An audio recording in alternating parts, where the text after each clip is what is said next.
প্রিয় শিক্ষার্থীরা, আশা করি সবাই ভালো আছো। অভয় বিনোদিনী অনলাইন ক্লাস থেকে আমি অভয় বিনোদিনী উচ্চ বিদ্যালয়ের সিনিয়র ইংরেজি শিক্ষক মোহাম্মদ আনোয়ার হোসেন সবাইকে স্বাগতম জানাচ্ছি। আশা করি এই দুর্যোগকালীন সময়েও সবাই নিরাপদে আছো, সবাই বাড়িতে থেকে নিয়মিতভাবে পড়াশোনা চালিয়ে যাচ্ছ। তোমাদের সুবিধার্থে আমাদের এই অনলাইন ক্লাস করা। যাই হোক, তোমরা যাতে করে আরও পড়াশোনাকে এগিয়ে নিতে পারো, এই জন্য এই ক্লাসগুলো করা। Today, so now let's go to our lesson. Today we will discuss about different kinds of voices. We will mainly teach here, we will mainly learn here how to change voices. You all know that there are two kinds of voices, active voice and passive voice. And then if you ask me, what is voice?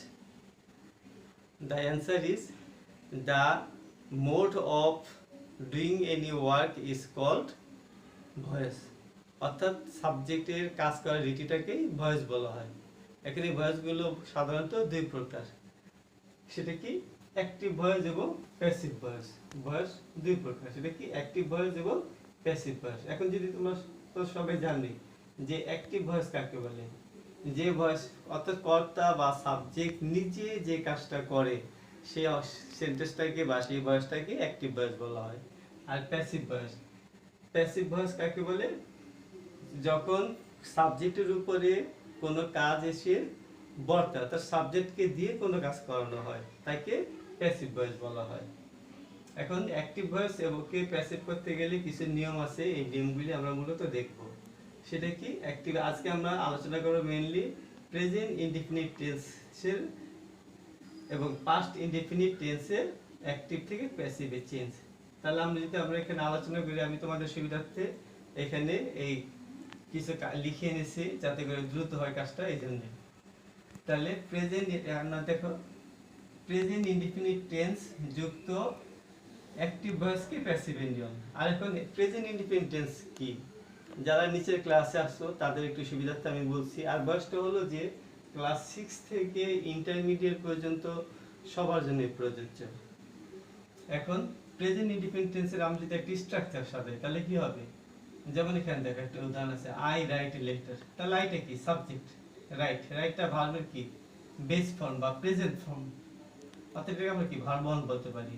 আর লেটারটা, এই লেটারটা কি object, তার মানে এখানে কি subject plus ভার্বের present form plus object. তাহলে আমরা প্রেজেন্ট ইনডিফিনিটের স্ট্রাকচারটা কি সাবজেক্ট প্লাস ভার্বের প্রেজেন্ট ফর্ম প্লাস অবজেক্ট, আর এক্সটেনশন থাকতে পারে বা অবজেক্ট ছাড়াও কিছু কি এক্সট্রা থাকতে পারে।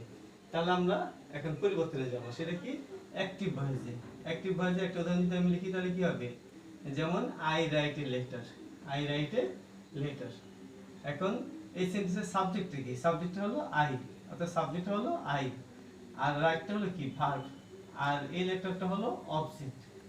এখন একটা জিনিস মনে রাখতে হবে, অ্যাক্টিভ ভয়েসকে প্যাসিভ করতে গেলে অ্যাক্টিভ ভয়েসের অবজেক্টটা প্যাসিভ ভয়েসের সাবজেক্ট হয়, অ্যাক্টিভ ভয়েসের অবজেক্টটা প্যাসিভে সাবজেক্ট হয়। সাবজেক্ট কিছু নিয়ম কানুন আছে, এগুলো আমি পরে যখন উদাহরণ দেখাবো তখন দেখাবো। তাহলে অ্যাক্টিভ ভয়েসকে প্যাসিভ করতে গেলে আগে অবজেক্টটা কি হবে, সাবজেক্ট হবে। তাহলে এই অবজেক্টটা কিছু লেটার, এইটা লিখলাম। লেখার পরে আমরা অলরেডি জানতে পারছি যে এটা কোন টেন্স ছিল, প্রেজেন্ট ইনডিফিনিট টেন্স। কারণ এটা কি ভার্বের present form, present indefinite tense, যেটা প্রেজেন্ট ইনডিফিনিট স্ট্রাকচার কি সাবজেক্ট প্লাস ভার্বের প্রেজেন্ট ফর্ম বা বাকি অংশ। তাহলে প্রেজেন্ট ইনডিফিনিট হওয়ার কারণে অ্যাক্টিভ ভয়েসের অবজেক্টটা প্যাসিভে আমি সাবজেক্টে লিখলাম।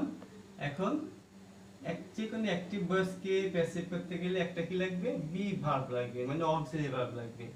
এখন যদি প্রেজেন্ট ইনডিফিনিটকে অ্যাক্টিভ থেকে প্যাসিভ করো তাহলে এই যে এখানে একটু দেখো তোমরা সবাই, বি ভার্বের তালিকা। বি ভার্ব মানে কি am, is, are, was, were, be, been, being এগুলো। এখন এখানে টেন্স এবং বি ভার্ব। প্রেজেন্ট ইনডিফিনিট টেন্সকে অ্যাক্টিভ থেকে প্যাসিভ করতে গেলে এই সাবজেক্ট অনুসারে এম অথবা ইজ বা আর বসবে। অর্থাৎ আমি আবার বলছি, প্রেজেন্ট ইনডিফিনিট টেন্সকে অ্যাক্টিভ থেকে প্যাসিভ করতে গেলে সাবজেক্ট অনুসারে এম অথবা ইজ অথবা আর, এই তিনটা বসবে। তাহলে এই লেটারটা লেটার, এখন এই লেটারটা কি সাবজেক্টটা থার্ড পারসন এবং সিঙ্গুলার নাম্বার। তাহলে এই লেটার পরে কি হবে, প্রেজেন্ট ইনডিফিনিট টেন্সে এম ইজ আর এর ইজ হবে। অর্থাৎ এম ইজ আর ব্যবহারটা থাকে প্রেজেন্ট ইনডিফিনিট বা প্রেজেন্ট কন্টিনিউয়াস হলে সাবজেক্টের পরে অক্সিলারি ভার্ব বি ভার্ব হিসেবে কি হয়, এম থাকলে সরি আই থাকলে এম হয়, অথবা একাধিক পারসন থাকলে কি হয় আর হয়, আর যদি সাবজেক্টটা থার্ড পারসন সিঙ্গুলার হয় তাহলে ইজ হয়। তাহলে এ লেটার ভার্ব গেল ইজ আনলাম বি ভার্ব হিসেবে। আনার পরে প্যাসিভ ভয়েস করার সময় এখানে মূল ভার্বটা অ্যাক্টিভ ভয়েসে যে ভার্বটা আছে ফাইনাইট ভার্বটা, এই ভার্বটা যাই থাকুক না কেন এই প্রিন্সিপাল ভার্বটা সবসময় ভার্বের পাস্ট পার্টিসিপল ফর্ম হবে, ভার্বের past participle, that means verb 3 হয়ে যাবে যেটা বলবো। তাহলে অ্যাক্টিভ ভয়েসকে প্যাসিভ করতে গেলে এই প্রিন্সিপাল ভার্বটা সবসময় ভার্বটা পাস্ট পার্টিসিপল ফর্ম হবে। তাহলে আমরা জানি যে রাইটের পাস্ট পার্টিসিপল কি, রাইট, রোট, রিটেন। তাহলে এটা এ লেটার ইজ রিটেন। আর অ্যাক্টিভ কে প্যাসিভ করতে গেলে কি হয়, একটা প্রিপজিশন হয়, আসলে বাই হয় না, জিনিসটা হলো শুধু বাই বলা যাবে না, একটা প্রিপজিশন হয়, অ্যাপ্রোপ্রিয়েট প্রিপজিশন। সেটা বাই হতে পারে অথবা টু হতে পারে অথবা অফ, ইন, উইথ, এগুলো হতে পারে বাট ভার্ব অনুসারে। তাহলে সাধারণত বাই 90% ক্ষেত্রে বাই হয় বলে আমরা সাধারণত বাই বলি। তাহলে এখানে পাস্ট পার্টিসিপল পরে কি হবে, বাই, এখানে আমরা বাই লিখলাম যেহেতু রিটেনে বাই, এখানে বাই আসছে অ্যাপ্রোপ্রিয়েট প্রিপজিশন হিসেবে বাই লিখলাম বা প্রিপজিশন লিখলাম। লেখার পরে এই যে সব লিখলাম, এখানে সাবজেক্টটা বাকি আছে, বা সাবজেক্টটা কি ছিল, আই। তাহলে এই সাবজেক্টটা এখানে ছিল অ্যাক্টিভ ভয়েসে, আইটা ছিল সাবজেক্ট অর্থাৎ নমিনেটিভ কেস বা সাবজেক্ট হিসেবে বসছে। প্যাসিভে গেলে কি হবে, এটা অবজেক্ট হয়ে যাব। তাহলে আমরা জানি আই যদি সাবজেক্টে থাকে এটা অবজেক্টিভ ফর্মটা কি, মি। এখানে দেখো একটু পার্সনটা, যেমন সাবজেক্ট এবং ভার্ব প্লাস অবজেক্ট, অর্থাৎ সাবজেক্টে বা নমিনেটিভ কেসে যদি ভার্ব সাবজেক্টটা আই হয় তাহলে এটা অবজেক্ট ফর্মে কি হবে, মি হবে। অবজেক্ট ফর্মে কি হবে, মি হবে। তাহলে আই ছিল বলে মি হলো। আবার যদি উই থাকে এটা মনে রাখতে হবে, উই থাকলে সাবজেক্ট অবজেক্টে গিয়ে আস হবে। আবার ইউ থাকলে ইউ সাবজেক্টও যা হয় অবজেক্টও হয়, একই, উইথ দুইটা ফর্মে একই। আবার সাবজেক্টে হি ব্যবহৃত হয়, এই একটা যদি অবজেক্টে যায় তাহলে কি হবে, হিম হয়ে যাবে। সাবজেক্টে সি থাকলে অবজেক্টে গেলে হার হয়ে যাবে। সাবজেক্টে দে থাকলে অবজেক্টে গেলে কি হবে, দেম হবে। আর যদি কোনো নাম থাকে, যে কোনো কারো নাম থাকে, সিঙ্গুলার বা প্লুরাল যাই হোক, নাউন থাকলে নাউনই হবে, তার নাম পরিবর্তন হবে না। যেমন এই লেটারটা দেখি নাউন ফর্মে ছিল, এই জন্য এই লেটারে হলো, এখানে কোনো পরিবর্তন হবে না। আবার যদি এখানে অবজেক্টে মি থাকে সাবজেক্টে আসলে কিন্তু আই হয়ে যাবে, অবজেক্টে যদি আস থাকে সাবজেক্ট হিসেবে বসলে ওই হবে, অর্থাৎ ইন্টারচেঞ্জ হবে এভাবে, এই অংশটা খেয়াল রাখতে হবে। তাহলে এই letter is written by me হলো সাবজেক্টটা, এখানে অবজেক্টটা সাবজেক্ট হলো, প্রেজেন্ট ইনডিফিনিট টেন্স থাকার কারণে বি ভার্ব হিসেবে এম ইজ আর এর মধ্যে আমরা ইজ ব্যবহার করলাম, এখানে সাবজেক্ট অনুসারে ইজ রিটেন ভার্বের পাস্ট পার্টিসিপল ফর্ম, তারপরে প্রিপজিশন এখানে বাই বসলো আর সাবজেক্ট অবজেক্ট হলো। এখন যদি আমি আরেকটা উদাহরণ দেখি তাহলে কি দাঁড়ালো অ্যাক্টিভ ভয়েসে, যেমন we see some birds, we see some birds. এখন উইটা কি এখানে সাবজেক্ট, যেমন হু সি কারা দেখছে, যে আমরা দেখছি সাবজেক্ট। এখন হোয়াট ডু উই ডু, আমরা কি করি, দেখি, দেখাটা কি ভার্ব। আর হোয়াট ডু উই সি, আমরা কি দেখি, তাহলে সাম বার্ডস।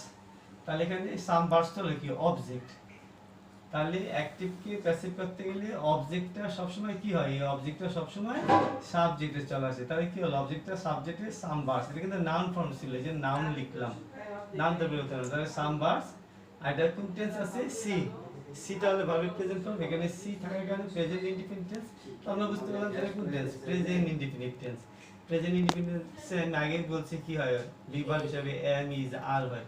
তাহলে সাম বার্ডস এটা কি প্লুরাল ফর্ম, প্লুরাল ফর্ম থাকার কারণে অক্সিলারি ভার্ব হিসেবে কি আসলে এখানে বি আর হলো।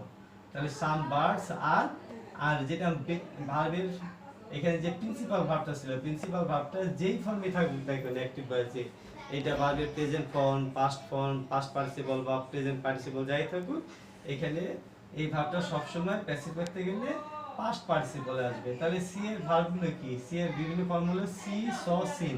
তাহলে সি এর এই পাস্ট পার্টিসিপল ফর্ম সিন লিখলাম, আর এখানে অ্যাপ্রোপ্রিয়েট প্রিপজিশন হিসেবে বাইটা বসলো, বাই। আর এখানে উই থাকার কারণে উইটা সাবজেক্টে, উই থাকলে অবজেক্টে কি হয়ে যায়, আসলে এখানে সাবজেক্টে থাকার কারণে অবজেক্টে আস হয়ে গেল। তাহলে some birds are seen by us, এভাবে আমরা বিভিন্ন অ্যাক্টিভ ভয়েসকে প্যাসিভ করতে পারি যদি প্রেজেন্ট ইনডিফিনিট টেন্স হয়। অর্থাৎ সাবজেক্ট আমাদের মনে রাখতে হবে, অবজেক্টটা সাবজেক্ট হবে, সাবজেক্ট হওয়ার পরে অক্সিলারি ভার্ব হিসেবে কি হবে, এম ইজ আর হবে, এই অংশ মনে রাখতে হবে। আচ্ছা এখন দেখো যদি পরে একটা উদাহরণ, দা বয়েজ প্লেড ফুটবল, দা বয়েজ প্লেড ফুটবল। এখন ছেলেরা ফুটবল খেলেছিল, তোমরা তো জানলে, যেখানে কি সাবে কারা খেলেছিল, দা বয়েজ প্লেট। প্লেটটা কিন্তু পাস্ট ফর্মে আছে, এখানে একটা ভার্ব আছে পাস্ট ফর্মে। তাহলে আমরা জানি যে কোনো সেন্টেন্সে একটাই ভার্ব থাকে, অর্থাৎ একটা সিঙ্গেল ওয়ার্ড থাকে ভার্বের, এবং এই ভার্বটা যদি পাস্ট ফর্মে থাকে তাহলে এটা পাস্ট ইন্ডিপেন্ডেন্স হয়। তাহলে পাস্ট ইন্ডিপেন্ডেন্স থাকার কারণে অর্থাৎ সাবজেক্ট প্লাস ভার্বের পাস্ট ফর্ম প্লাস অবজেক্ট, তাহলে কোন টেন্স হলো পাস্ট ইন্ডিপেন্ডেন্স। অর্থাৎ পাস্ট ইন্ডিপেন্ডেন্সের স্ট্রাকচারটা কি দাঁড়ায়, সাবজেক্ট প্লাস ভার্বের পাস্ট ফর্ম প্লাস অবজেক্ট বা এক্সটেনশন যা থাকে। তাহলে আগের মতো শুধু টেন্সটা খেয়াল রাখতে হবে। তাহলে আমরা জানি যে দা বয়েজ প্লেড ফুটবল, দা বয়েজটা এখানে সাবজেক্ট, প্লেডটা কি ছিল ভার্ব, ভার্বটা কোন ফর্মে ছিল, পাস্ট পার্টিসিপল বা ভার্ব টু তে, আর ফুটবলটা কি এখানে অবজেক্ট, আর ফুটবল কিন্তু নাউন, ফুটবল এই নাউন থাকার কারণে এই নাউন ফর্মটা এসে গেল। তাহলে ফুটবল, আর যদি পাস্ট ইন্ডিপেন্ডেন্স, পাস্ট ইন্ডিপেন্ডেন্সে থাকলে যে কোনো অ্যাক্টিভ ভয়েসকে প্যাসিভ করতে গেলে কি লাগবে, একটা অক্সিলারি ভার্ব আসবে। এখানে পাস্ট ইন্ডিপেন্ডেন্সে অ্যাক্টিভকে প্যাসিভ করতে গেলে ওয়াজ বা ওয়্যার বসবে, ওয়াজ বা ওয়্যার বসবে। যেহেতু ফুটবল এখানে কি সিঙ্গুলার নাম্বার আছে, সিঙ্গুলার নাম্বার থাকার কারণে এখানে কি হলো ওয়াজ হলো, আর যদি প্লুরাল নাম্বার থাকতো তাহলে ওয়্যার হতো। তাহলে ফুটবল ওয়াজ প্লেড, যেমন আমি আগে বলছি যে অ্যাক্টিভ ভয়েসকে প্যাসিভ করতে গেলে মূল ভাবটা সবসময় কি হবে, পাস্ট পার্টিসিপল থাকবে। আর এখানে প্লে প্লেড প্লেড, এটা past form past participle form একই রকম। আর আমরা এখানে প্রিপোজিশন হিসেবে বাই ব্যবহার করছি, কারণ প্লেড এর পরে সাধারণত বাই হয়। আর এখানে সাবজেক্টটা দেখো নাউন ছিল, নাউন থাকার কারণে এটা চেঞ্জ হয়, যা যা ছিল সাবজেক্টটা তাই হয়, এগুলো দা বয়েজ। তাহলে কি দাঁড়ালো, football was played by the boys. এখন যদি আরেকটু উদাহরণ লিখি, যেমন she cooked biryani, she cooked biryani, তাহলে সেটা কি সাবজেক্ট, কুকড ভার্ব, কুকটা হলো পাস্ট ফর্মে, অর্থাৎ তাহলে পাস্ট ইন্ডিপেন্ডেন্স, আর বিরিয়ানিটা কি অবজেক্ট। এখন অ্যাক্টিভকে যদি আমরা প্যাসিভ করি তাহলে কি হবে, এই অবজেক্টটা সাবজেক্ট হয়ে গেল, যেমন বিরিয়ানি। আর কুক যেহেতু পাস্ট ফর্মে আছে, তো পাস্ট ইন্ডিপেন্ডেন্স আছে, তাহলে অক্সিলারি ভার্ব হিসেবে ওয়াজ বয়ার ব্যবহার, ওয়াজ বয়ার যেহেতু সিঙ্গুলার আছে তাহলে কি হবে ওয়াজ। তাহলে বিরিয়ানি ওয়াজ কুকড, কুকডের cooked cooked past form past participle form একই রকম, পাস্ট পার্টিসিপল ব্যবহার করলাম। ফুটবল ওয়াজ কুকড বাই, আর শি থাকলে সাবজেক্টে অবজেক্টে গেলে কি হবে, হার হবে। শি সাবজেক্টে থাকলে অবজেক্টে কি হলো, হার হলো। তাহলে biryani was cooked by her, এই হলো। আরেকটা উদাহরণ যদি দেখি তাহলে কি হবে, we helped them, we helped them past independence, তাহলে উইটা কি সাবজেক্ট, হেল্পটা ভার্ব, দ্যামটা হলো অবজেক্ট। এখন যেহেতু অবজেক্টে দ্যাম থাকলে, আগে বলছি যে অবজেক্টে যদি দ্যাম থাকে সাবজেক্টে কি হবে, দে থাকে, আবার সাবজেক্টে দে থাকলে অবজেক্টে দ্যাম হবে। তাহলে এখানে অবজেক্ট আমরা জানি যে অ্যাক্টিভের অবজেক্ট প্যাসিভ কি হয় সাবজেক্ট, তাহলে দ্যাম থাকার কারণে এটা সাবজেক্টে কি হয়ে গেল, দে হয়ে গেল। এই সাবজেক্টে দ্যাম থাকলে সাবজেক্ট সেটা দে হয়ে গেল, দে। আর এখানে যেহেতু এটা পাস্ট ইন্ডিপেন্ডেন্স, আর তাহলে কি হবে, ওয়াজ বয়ারে ব্যবহার করতে হবে, দে অনেকজন বোঝাবে বলে এখানে অক্সিলারি হিসেবে ওয়্যার হবে। তাহলে দে ওয়্যার, আর হেল্পের পাস্ট পার্টিসিপল ফর্মটা কি helped, they are helped by us. তাহলে এভাবে অ্যাক্টিভকে প্যাসিভ করা যায়। এবং পরবর্তীতে আমরা বাকি টেন্সগুলো দেখব। আশা করি শিবেন্দ্র সবাই ভালো থাকবে, নিরাপদে থাকবে।